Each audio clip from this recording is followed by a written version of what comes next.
Bismillahirrahmanirrahim. Assalamualaikum warahmatullahi wabarakatuh. Apa kabar sahabat santri dan pendukung channel Al-Hadafi? Semoga kita semua selalu dalam lindungan Allah Subhanahu wa taala, diberikan keberkahan umur, keberkahan rizki, dan dilancarkan segala urusan kehidupan kita di dunia maupun di akhirat. Pada kesempatan kali ini saya akan berbagi ilmu tentang ilmu haid, nifas, dan istihadah, yang mana datangnya haid ataupun nifas itu beserta atau bersamaan dengan sholat-sholat yang diwajibkan. Nah, di sini saya akan memberikan sebuah gambaran ya, yang mana itu ketika datangnya haid ataupun nifas beserta atau bersamaan pada waktu sholat yang wajib atau wajib dikerjakan, itu boleh mana saja yang wajib diqodho ataupun tidak diqodho, itu apa saja. Nah, ketika antara masuknya waktu sholat dan datangnya haid ya, cukup seandainya dipergunakan sholat sekaligus bersucinya, waktu sholat sebelumnya sudah mengerjakan sholat. Nah, di sini gambarannya adalah waktu duhur itu mulai kedatangan haid ya, itu keterangannya wajib melakukan sholat duhur. Ketika itu haidnya itu datang pada waktu asar ya, maka wajib melakukan sholat asar.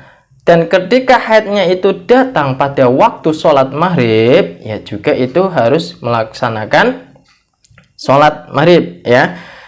Ketika yang selanjutnya adalah ketika dalam gambaran ini adalah ketika datangnya pada waktu isya, yaitu wajib isya terlebih dahulu ya. Harus itu katakanlah datangnya jam 8 malam ya, itu seharusnya harus mengerjakan sholat dulu. Yang selanjutnya ketika datangnya itu waktu subuh ya, maka ya wajib melaksanakan sholat subuh.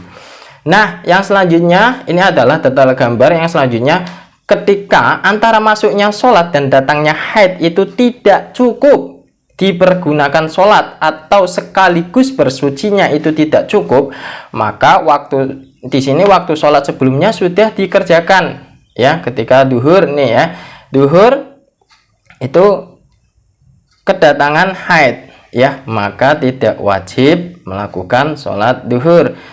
Asar, maghrib, isya, subuh juga tidak wajib melakukan sholat duhur, karena masuknya sholat dan datangnya haid itu tidak cukup dipergunakan sholat sekaligus bersucinya ya. Yang selanjutnya pada gambaran ini ya, antara masuknya waktu sholat dan datangnya haid ya, cukup digunakan untuk sholat sekaligus bersucinya ya. Sholat sebelumnya belum dikerjakan ini. Sholat sebelumnya belum dikerjakan karena adanya perkara yang mencegah sholat selain haid ya. Di antaranya ada gila ataupun ayan ya. Di sini keterangan gambar yang tidak rata ini adalah keterangan sakit ingatan, gila, ayan ataupun sebagainya ya. Ini sebelum duhur kok gila terus datang haid, maka tetap wajib duhur ya. Yang selanjutnya pada waktu duhur gila atau ayannya itu datang asar, sedangkan asar baru kedatangan haid ya, maka dia wajib sholat asar dan duhur. Sedangkan ketika gilanya pada waktu itu duhur ataupun asar, maghrib akhirnya kedatangan tamu haid, itu wajib melakukan sholat maghrib. Nah, yang selanjutnya di dalam waktu isya itu kedatangan tamu berupa haid, darah haid ya. Tapi ketika waktu maghribnya itu kedatangan perkara yang mencegah sholat, yaitu diantaranya ayan ataupun gila, ya wajib sholat isya dan maghrib. Yang selanjutnya subuh. Di sini subuh juga kedatangan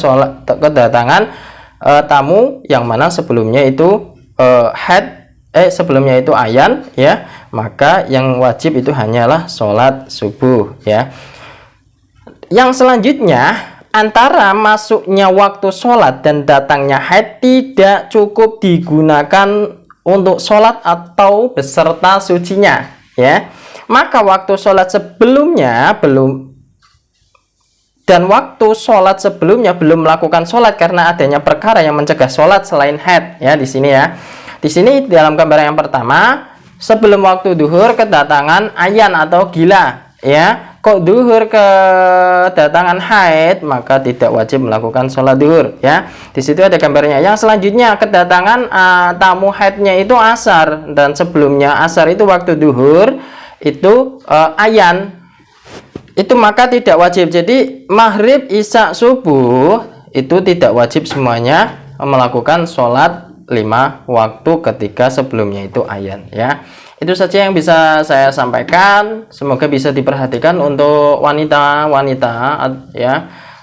Jangan sampai menganggap remeh sesuatu yang berkaitan dengan ibadah kepada Allah Ta'ala, semisalnya sholat, puasa dan sebagainya, itu jangan pernah dianggap remeh ya teman-teman ya, terutama bagi kalangan wanita ya. Jadi harus benar-benar diperhatikan ini haid, nifas dan sebagainya ya. Itu saja yang bisa saya sampaikan, semoga bisa bermanfaat, dan apabila bermanfaat jangan lupa tinggalkan like, komen dan subscribe kalian ya. Sekian dari saya, apabila ada kesalahan saya mohon maaf sebesar-besarnya. Wallahu muwaffiq ila aqwamit thoriq. Wassalamualaikum warahmatullahi wabarakatuh.